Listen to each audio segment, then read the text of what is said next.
네, 반갑습니다. 저는 KSN의 이지훈 대표라고 합니다. 몇백억 규모의 매출을 만드는 과정을 간단하게 알 수 있을까요? 생각했는데 가장 중요한 게 동적 성장과 성장이에요. 이게 무슨 말이냐면 2030 사업하는 사람들이 그러니까 멀티를 사실 몇백억 규모의 매출을 만드는 이 노하우 같은 게 있을까요? 결국 어떤 부분에서는 좀 성장을 하는 거예요. 그 사람 성격이 20대, 30대 사업하는 사람이 막연하게 저도 성장을 하고 싶은데 제가 어떤 것부터 준비해야 될까요?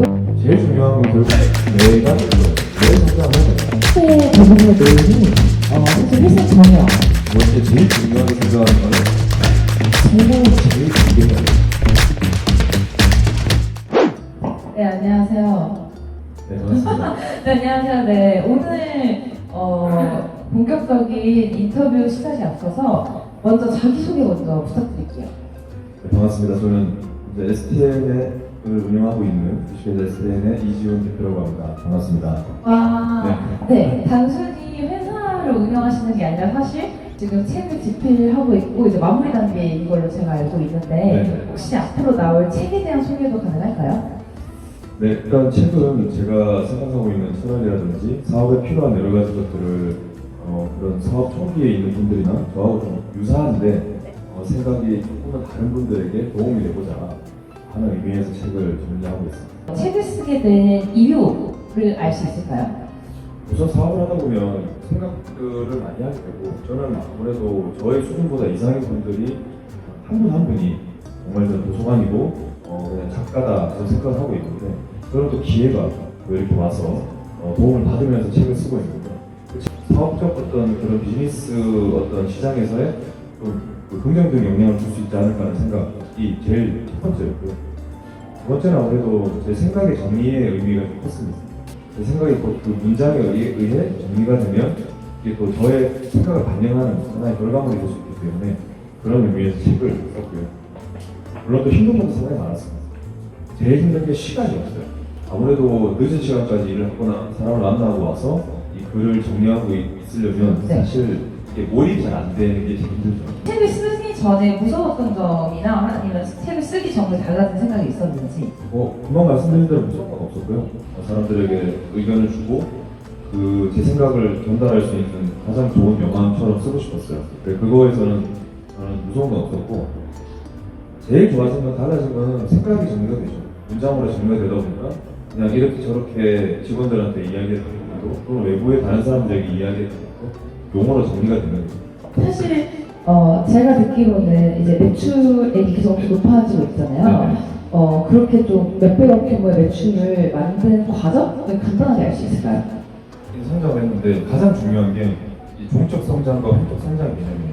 이게 무슨 의미냐면 아무래도 시장이 작으면 근데 그런 경우에는 빠르게 이제 횡적인 이동을 해야 돼요. 숫자 자체를 키우는 매출의 역할도 필요하고요. 그리고 하나하나의 어떤 성장을 유도할 수 있는 종적 성장도 되게 중요해요. 종이라는 건 결국 그 사업의 깊이를 더 깊게 만드는 거고 저는 그 두 가지를 집중하면서 이제 전체 조합 매출을 이렇게 끌어올린 것 같습니다. 2030 사업하는 사람들이 그러니까 넓은 얘기 같거든요. 사실 몇백억 규모의 매출을 만든다는 게 저도 대표님처럼 몇백억 매출을 만들고 싶습니다 라고 말하면 이 노하우 같은 게 있을까요?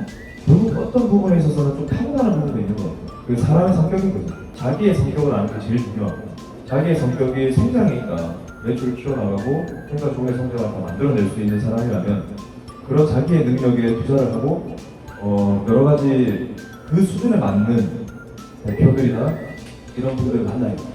또 다양한 사업이나 이런 컨설팅 아니면 이제 투자를 하시고 있다고 들었던 사례랑 실패했던 사례들을 좀 공유하면서 나도 스타트업에 투자하고 싶다라는 사람들한테 조언까지 좀 가능할까요? 네네. 저는 제가 직접 그냥 회사를 하나씩 만들기도 했고 인수하기도 했고 했는데 결국에는 이제 제가 다 못하죠. 그러니까 사람이 제일 중요하고 투자를 할 때도 또 직원을 뽑을 때도 연애 또는 결혼과 좀 비슷하다고 생각하고 우리 젊은 친구들이 조금 스텝 바이 스텝으로 할 수 있어야 된다 생각하고 그런 사업의 어떤 좀 안정성을 최우 생각하는 그런 대표들한테 투자를 많이 합니다. 그리고 결국에 안 됐던 경우는 지금 얘기했던 대로 너무 빠른 성장을 통해서 잘 되는 것처럼 보이나 결국엔 안 되는 경우가 많기 때문에 저는 스타트업 투자는 3천 이상은 안 된다고 생각합니다. 네, 그러면은 이 실질적 예시라고 할 수 있는 일을 베트남 커머스의 태니아 대표님과 함께 시작하도록 하겠습니다. 그럼 5분 정도 쉬고 시작하겠습니다. 안녕. 아, 네, 저희 이제 파트 2인데 먼저 자기소개 좀 부탁드립니다. 네, 저는 베트남에서 커머스 플랫폼 만들고 있는 페이아드 허경석이라고 합니다.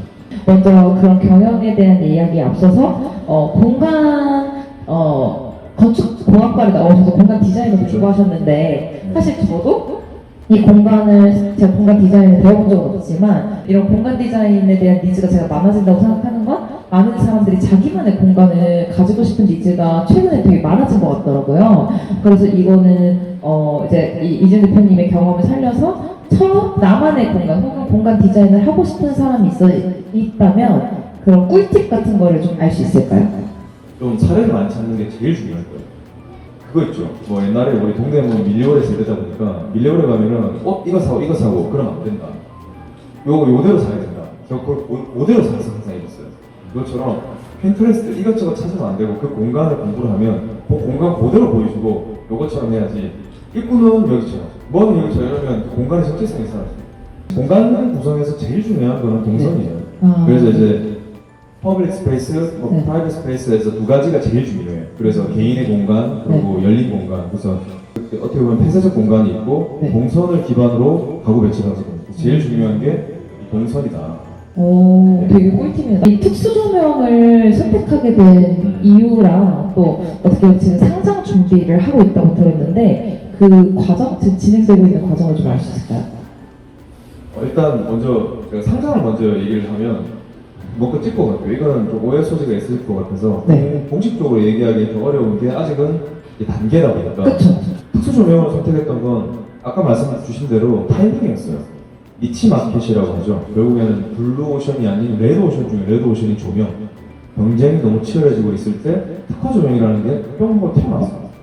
상장은 사실 이 조명 시장을 횡적 종족 성장을 통해서 매출을 이제 6억대 이상으로 키워올 수 있었는데 중요한 건 이게 끝이 아니라 저희는 상장을 통해서 헬스케어가 실버 비즈니스로 회사를 키우기 위해서 상장한다 이렇게 보시면 되겠습니다. 20대, 30대 창업하는 사람들이 막연하게 저 그냥 상장하는 회사의 대표가 되고 싶습니다. 이렇게만 생각을 하는데 내가 하는 사업이 상장을 하고 싶은데 제가 어떤 것부터 준비해야 될까요?를 어떤 20대 청년이 이준 대표님께 질문을 한다면 어떤 얘기를 좀 해주실 수 있을까요? 뭐 방법론은 참 많습니다. 코넥스 갔다가 갈 수도 있고 또는 뭐 기술품의 상장 뭐 이런 것들이 상장에 대한 기술적인 부분들은 많습니다만 제일 중요한 건 결국 왜가 될 거예요. 왜 상장을 해야 되냐? 그러면 질문에 대한 대답이 상장이라는 건 결국에 제 돈이 아니라 누군가의 돈을 통해서 그 기회를 얻는 거거든요. 하나의 어떤 목표가 될 수 있으면 열심히 사는 근거가 될 수 있으니까 그 하나의 어떤 새로운 시작이다라고 보시는 게 그분들에게 대답이 될 수 있고 그러면 뭐 저는 현재 이 상장할 때까지는 어떤 비즈니스를 검증해내고 그게 곱하기 100, 곱하기 1000이 됐을 때 돈이 되겠다. 정말 잘 되겠다 이랬을 때 상장을 받는 게 사실 맞는 거죠.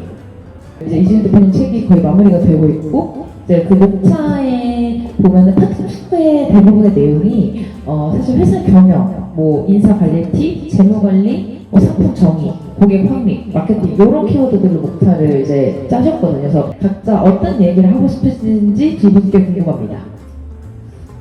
방법론이라는 개념에서 볼 때 멘탈적인 게 있고 방법론 이게 크게 두 가지예요. 대표는 멘탈도 너무 중요하고 그 마인드도 중요하고 기술도 중요합니다. 두 번째 제일 중요하게 생각하는 거는 성공을 제일 경계해야 돼요. 인풋했을 때 성공이 나온다. 근데 실패가 되면 실망이라는 결론이 나오죠. 이게 아니라 이거 돌렸을 때 실패가 일반적으로 돼요.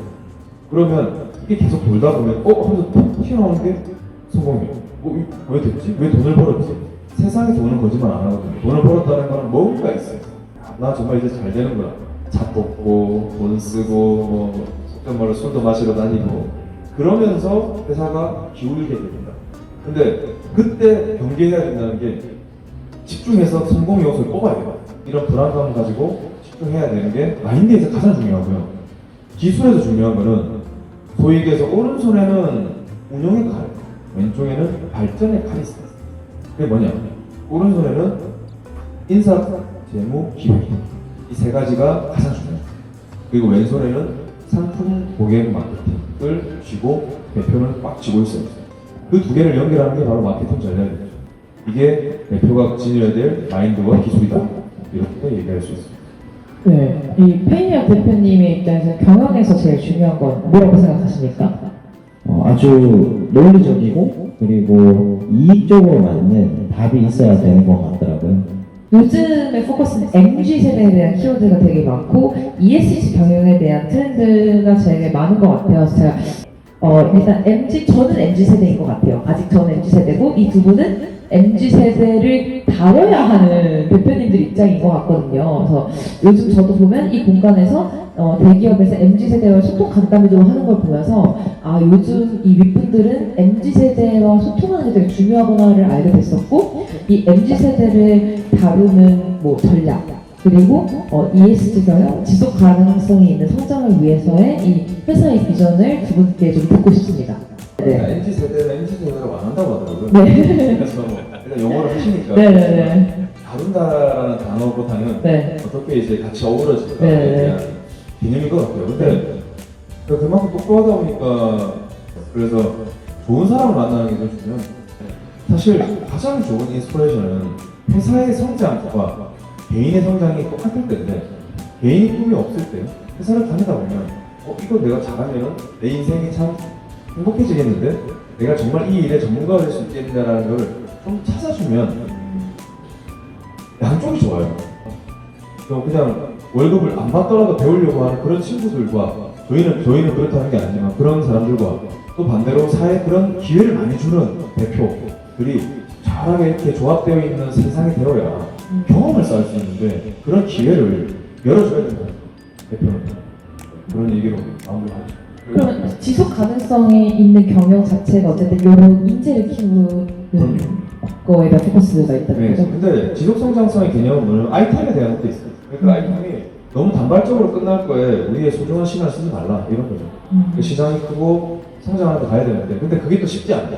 직원들이 실수를 하더라도 그게 돈이 많이 나가더라도 기회를 주고 그게 하나의 교육이라 생각하면서 가는 이게 지속성이거든요. 그 기회, 그 실패를 꼭 교육 비용으로 치환해야 돼요. 이게 지속 성장 가능한 시스템이에요. 네. 이 황현수 대표님의 MZ 세대와 이 ESG 경영에 대한 견해가 어떻게 되시나요? 이제는 뭐 인스타그램이나 넷플릭스나 유튜브나 매체를 워낙 같은 걸 소비를 하다 보니까 국가 간 차이보다는 세대 간 차이가 더 큰 것 같아요.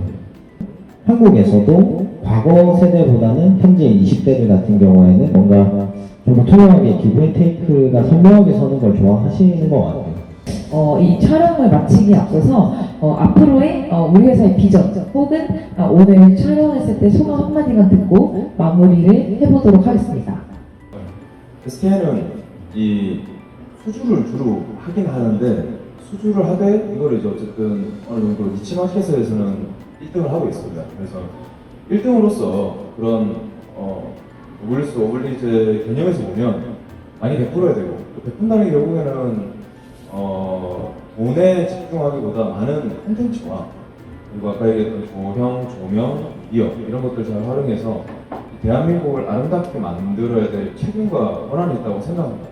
거기가 저희의 비전에 있고 ESG는 우선 오늘 구체적으로 말씀드릴 수 있는 비전은 사실 대한민국을 아름답게 만든다 정도가 있고요. 좋은 자리 마련해 주셔서 감사드리고 제가 책에 나오게 되면 또 이런 자리가 있겠지만 그때도 이런 좋은 기회를 통해서 또 인사드릴 수 있으면 좋을 것 같습니다. 네, 그럼 이걸로 촬영을 마무리하도록 하겠습니다. 안녕. 감사합니다. 네.